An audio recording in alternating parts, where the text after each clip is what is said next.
Cremation, the act of burning the dead, has been practiced by humans for thousands of years, though pinpointing its exact origins is difficult.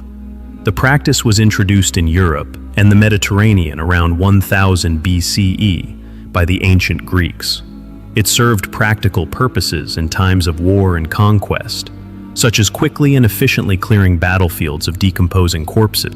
In the context of the Bible, cremation is rarely mentioned. Instead, burial was the dominant custom throughout both the Old and New Testaments. The Bible includes approximately 200 references to burial and related rituals, but only one direct reference to cremation, in 1 Samuel 31, where Saul and his sons' bodies are burned and their bones buried.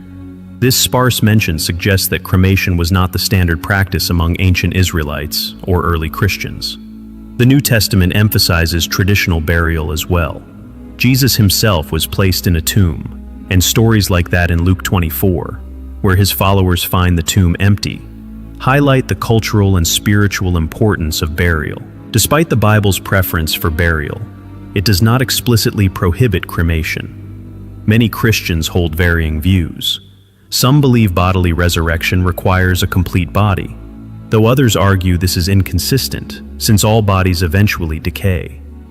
Theologians like John MacArthur have noted that the Bible does not mandate a specific method of handling the dead, allowing for personal or denominational discretion. Judaism, in contrast, has historically maintained a much firmer stance against cremation. Burial in the ground has long been considered the only religiously acceptable method of body disposal.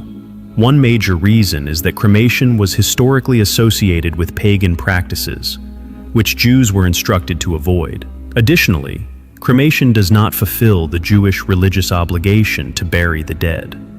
Modern Jewish views still largely reflect these traditions. Orthodox and conservative Jews overwhelmingly reject cremation and often discourage it, even if it was the deceased's wish. The Holocaust, during which many Jews were cremated by the Nazis, further entrenched negative views of the practice.